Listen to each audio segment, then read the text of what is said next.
سے 2021 تک 22 تک اسلام کو اس دنیا سے مٹا کے رکھ دوں گا، قرآن میں آگ لگا دوں گا، ایک ایک مسلمان بچے کو قتل کر کے پوری نسل اسلام کی نسل کو مٹا دوں گا، ایسے ایسے بیان پڑے ہوئے ہیں۔ لیکن انڈیا ٹی وی والے کی آنکھیں بٹن بنی ہوئی ہیں، یہ نہیں دکھ رہا ہے، نہیں دکھے گا، یہ بھڑکاؤ نہیں ہے۔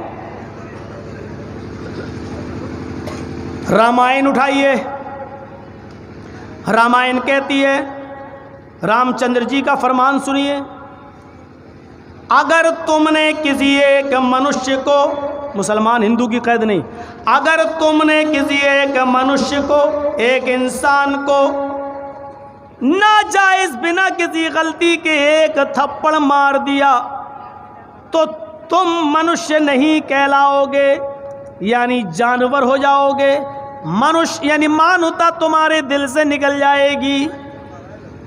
اب سنیے پہلے ادھر، اے بھیا ان کو جانا ہو جاؤ، جلدی اٹھ کے بھاگو تو یہاں سے، ایک تو پیچھے ڈسٹرب کر رہے ہیں، آگے والے بھی کر رہے ہیں۔ اب دیکھیے رامائن کا شلوک سن لیا، کیا کہا رامائن میں؟ والمیکی رامائن کی بات نہیں، رام چرت مانس کی، رام چرت مانس تلسی داس جی نے جو لکھی اس کی بات کر رہا ہوں۔ رام چندر جی کہتے ہیں، اگر تم نے کسی بھی منشیہ کو ایک تھپڑ مار دیا، تھپڑ بنا کسی غلطی کے، بنا کسی غلطی کے، تو تم منشیہ نہیں کہلاؤ گے، یعنی مانوتا تمہارے اندر سے نکل چکی ہے۔ اس سے پتہ چل سکتا ہے کہ جب کسی کو تھپڑ نہیں مار سکتے ہو تو کسی کی جان کیسے لے سکتے ہو۔ آئیے سکھ دھرم کیا کہتا ہے؟ سکھ دھرم کہتا ہے، اگر تمہاری ذات سے کسی جانور کو تکلیف پہنچی اور تمہاری ذات سے اگر کوئی کتا یا بلی یا چوہا بھی مارا گیا، اس کو تم نے ستایا اور وہ مر گیا، تو تم بھی اسی شرح میں یعنی جانور کہلاؤ گے، انسانیت تمہارے اندر بھی نہیں ملے گی۔ یہ سکھ کہتے ہیں، سکھ گرو نانک نے کہا۔ آئیے ذرا جین دھرم دیکھتے ہیں۔ جین دھرم میں مہاویر جی کہتے ہیں، تم زمین کے اوپر چلو تو کوشش کرو کہ پیروں میں چپل نہ ہو، اور اتنے دھیرے دھیرے قدم رکھو، اتنے ملائم قدم رکھو کہ زمین پر رینگنے والی چھوٹی چھوٹی چیونٹیاں یا کیٹاڑو جو تمہیں دکھائی نہیں دیتے وہ بھی تمہارے پیر کے دبنے سے مر نہ جائیں۔ اور جب تم کسی چٹائی پر یا کرسی پر بیٹھو تو اس کو نرم و نازک کپڑے سے صاف کر لو، جھاڑ لو، اس کے بعد میں بیٹھو، تاکہ کرسی پر رینگنے والا کوئی مچھر یا چیونٹی تمہارے بیٹھنے کی وجہ سے دب نہ جائے، مر نہ جائے۔ یہ جین دھرم کے اندر لکھا ہے۔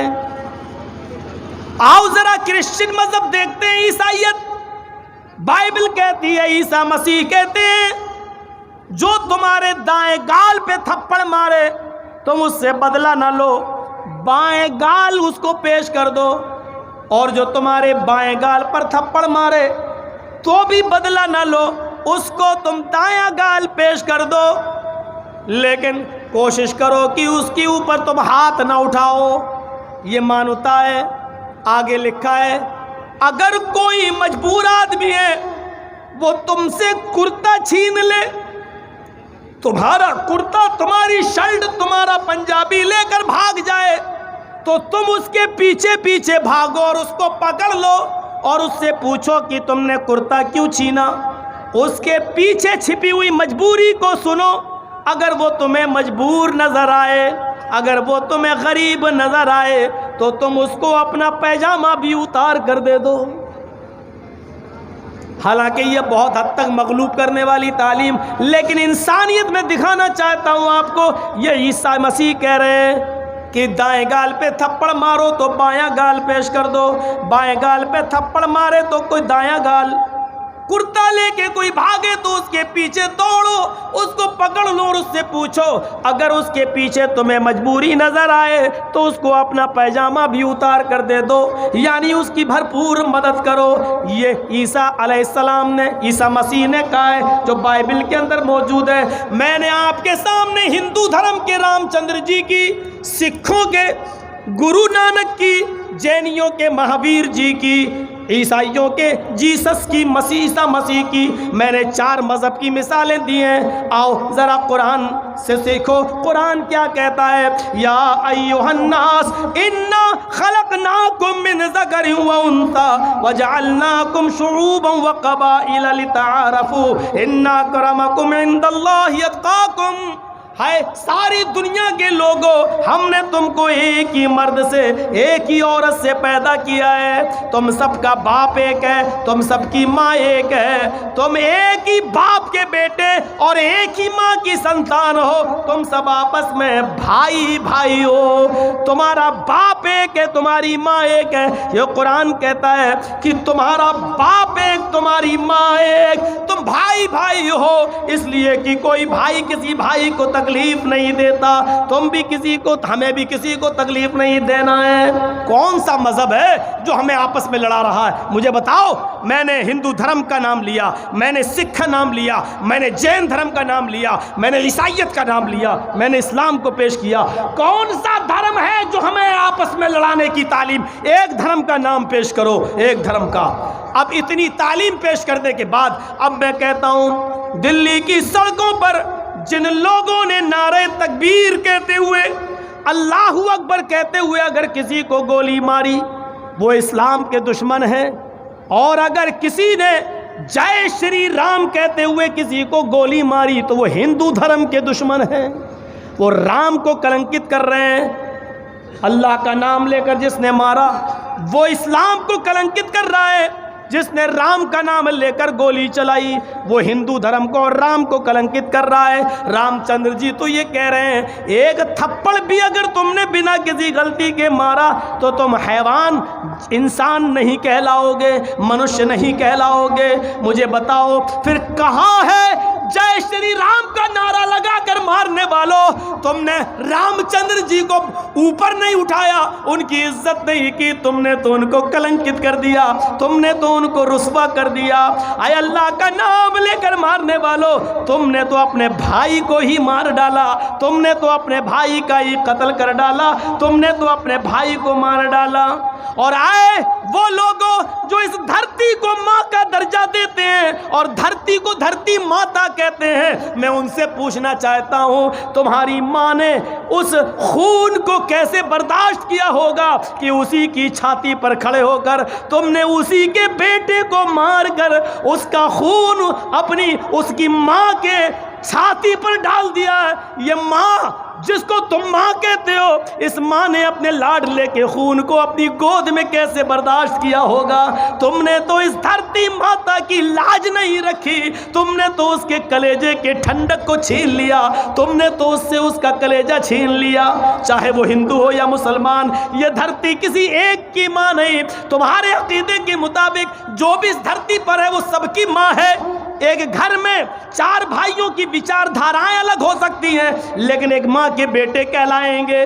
جب یہ دھرتی سب کی ماں ہے تو جس کا بھی خون اس دھرتی پر گرایا اور ٹپکایا گیا ہے، ظاہر ہے کہ وہ اس دھرتی ماں کا بیٹا ہے۔ اس ماں کے بیٹے کو چھین کر تم نے اپنی ماں کی نظروں میں بھی اپنی عزت گنوائی ہے۔ کیسے برداشت کیا ہوگا اس دھرتی ماں نے اپنے بیٹے کی لاش کو؟ سوچو۔ لیکن کرسیوں پر بیٹھے ہوئے لوگوں کو اس سے کوئی فرق نہیں پڑتا، ان کو معلوم ہے کہ ہماری کرسی جو جمی ہوئی ہے وہ لاشوں پر اور خون پر ہی جمی ہوئی ہے۔ یہ لوگ نہیں دیکھیں گے کہ کون مارا جا رہا ہے، کون کٹ رہا ہے، کیا ہو رہا ہے۔ ان تمام چیزوں کے باوجود بھی کہا یہی جا رہا ہے، ہم 1 انچ پیچھے ہٹنے کے لیے تیار نہیں ہیں۔ سب کچھ ہونے کے باوجود ہمیں یہ سوچنا پڑے گا، ہمیں یہ غور کرنا پڑے گا، دیش میں اگر امن، سکون اور شانتی اگر ہمیں چاہیے میں نے شروع میں بتایا تھا جتنا عدل ہوگا، جتنا انصاف ہوگا، دیش میں اتنا ہی امن اور اتنی شانتی ہوگی۔ حضرت عمر فاروق کے ایک دو واقعات دل چاہتا کہ آپ کے سامنے رکھ دوں۔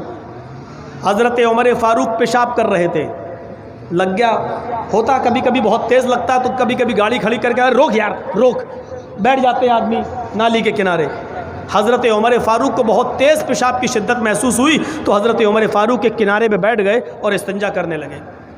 ان کا غلام چلاتا ہوا آیا۔ اب سنیے، بڑا عجیب منظر میں آپ کے سامنے پیش کر رہا ہوں۔ ان کا غلام چلاتا ہوا چیختا ہوا آیا، امیر المومنین امیر المومنین۔ اس نے دیکھا نہیں کہ عمر یہ پیشاب کر رہے ہیں۔ امیر المومنین امیر المومنین امیر المومنین۔ اب حضرت عمر پیشاب کر رہا ہوں، ان کو غصہ آ رہا، کمینہ میں تو پیشاب کر رہا ہوں، چلا رہا امیر المومنین امیر المومنین امیر المومنین۔ بالکل وہی صورت جیسے ہمارا موبائل کھلا ہوا ہو اور میں تقریر کر رہا ہوں، گھنٹی بجنے لگے میں نے کاٹ دیا، پھر گھنٹی بجنے لگے پھر کاٹ دیا، پھر گھنٹی بجنے لگے پھر کاٹ دیا، پھر تقریر شروع پھر بجنے لگا تو غصہ آئے گا، اب رک چاٹ، بار بار کاٹ رہا ہوں تجھے سمجھ میں نہیں آ رہا تیرے، اٹھا کے پھر رکھ دیا۔ حالانکہ غلطی میری ہے، ہم کو بند کر دینا چاہیے، لیکن اس وقت غصہ آئے گا۔ تو حضرت عمر فاروق کو غصہ آ گیا، تو پیشاب کر رہا ہوں، یہ چلا رہا، پیشاب چھوڑ کے تھوڑی جا سکتا ہوں،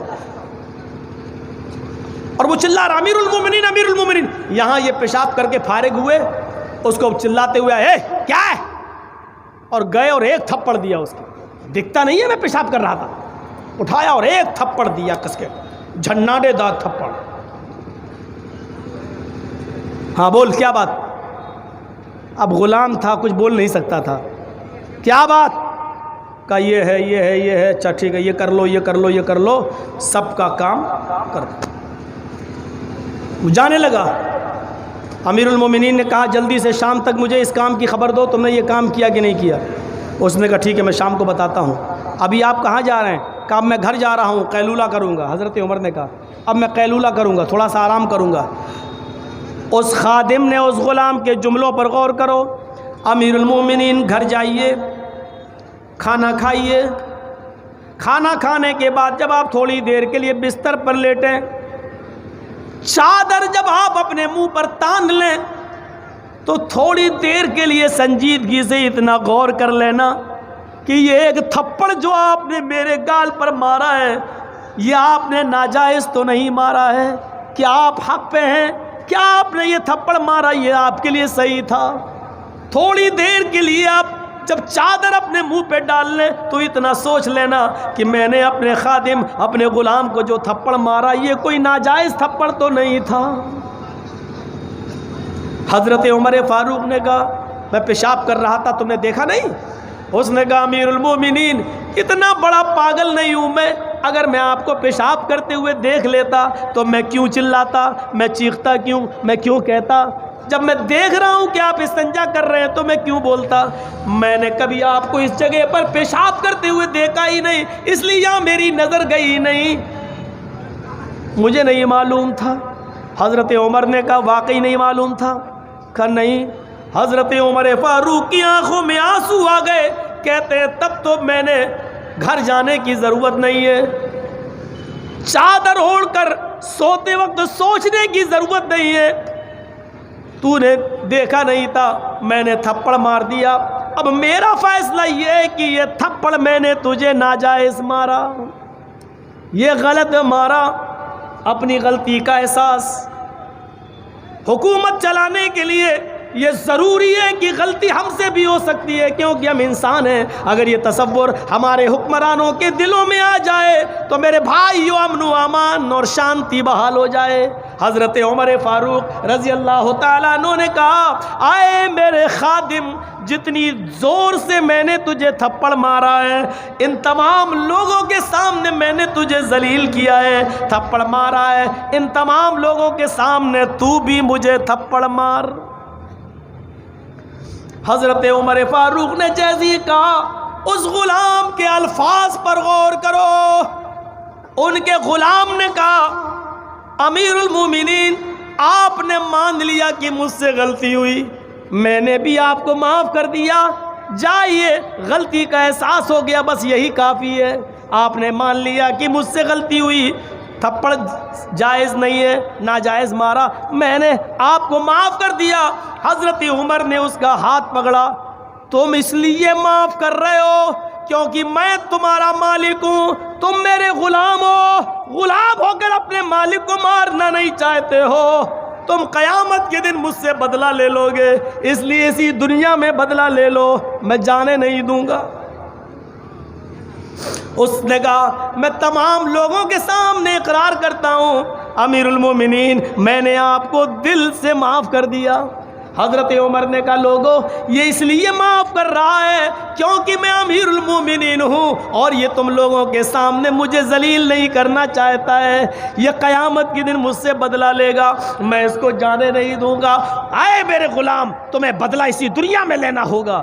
اس نے کہا امیر المومنین اب میں جو کام کرنے جا رہا ہوں اس کام کے بعد تمہیں بھی اختیار نہیں ہوگا۔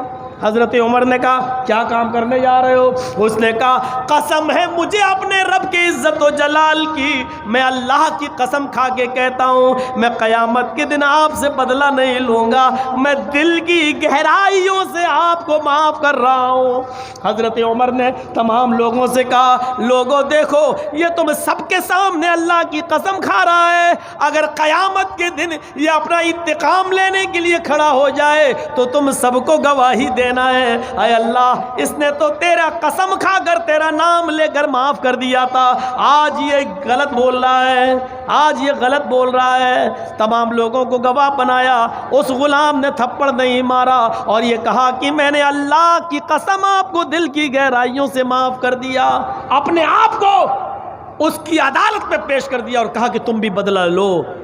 جب ایسا حاکم تھا، حکمراں تھا، خلیفہ تھا، امام تھا اور امیر تھا تو میرے بھائیوں اس بستی میں امن تھا، چین تھا، سکون تھا، اطمینان تھا، آرام کی اور چین کی نیند لوگ سو رہے تھے۔ میرے بھائیوں آج تو صورتحال یہ ہے کہ اگر ہماری بچی دلی یا علی گڑھ پڑھتی ہے تو ایک باپ اس کو وہاں تک چھوڑنے جاتا ہے اور جب تک وہ پڑھ نہ جائے، پوری ڈگری نہ لے لے، اپنے گھر پہ باپ ڈرتا ہے کہ میری بیٹی کی عزت و آبرو پر کوئی حملہ نہ کرے۔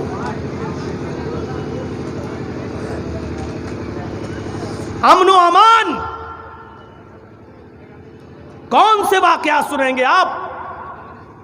حضرت قاضی شریح، حضرت علی نے ان کو باڈی گارڈ دیے تھے، قاضی شریح کو جو ان کی نگرانی کرتے تھے کہ کوئی یہودی مجوسی عیسائی ان پر حملہ نہ کرے، فیصلہ سنانے میں ماہر تھے۔ ایک دن کوئی بہت ایمرجنسی کیس تھا، اس کی سماعت کر رہے تھے، لوگوں کی بھیڑ عدالت میں لگی ہوئی تھی، لوگ قاضی شریح کے دربار تک پہنچ چکے تھے، ان کی کرسی تک پہنچ چکے تھے، ڈر تھا کہ یہ لوگ کہیں ان کی کرسی تک آ کر ان کو گھیر نہ لیں۔ ایک سپاہی، قاضی شریح کا ایک سپاہی، ایک باڈی گارڈ، ایک دربان لاٹھی نکالتا ہے اور ایک آدمی جو زیادہ آگے بڑھ رہا تھا ان کے قریب قاضی شریح کے جج کے پاس آنا چاہتا تھا، اٹھا کر اس کو بھگانے کے لیے یا اس کو پیچھے کرنے کے لیے ایک ڈنڈا اس کو مارا، چل پیچھے چل چل، اور غور کرو ایک ڈنڈا پڑا، اس نے اسی ڈنڈے کو کھاتے وقت اس یہودی نے فوراً مقدمہ دائر کیا، قاضی صاحب آپ کی آنکھوں کے سامنے مجھے ڈنڈا مارا گیا ہے، مجھے بدلہ چاہیے، مجھے انتقام چاہیے۔ قاضی شریح نے اپنے دربان سے کہا کر گھرے میں کھڑے ہو جاؤ، کھڑا ہو گیا، تم نے اس کو ڈنڈا مارا؟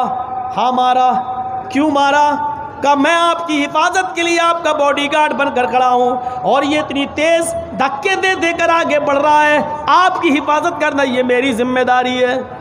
انہوں نے کہا حفاظت کی ذمہ داری یہ کہ تم اس کو سمجھاتے، ہاتھ سے پیچھے کرتے، تم نے ڈنڈے کا استعمال کر کے غلط کیا ہے، لہٰذا اس کے ہاتھ میں ڈنڈا دیا جائے۔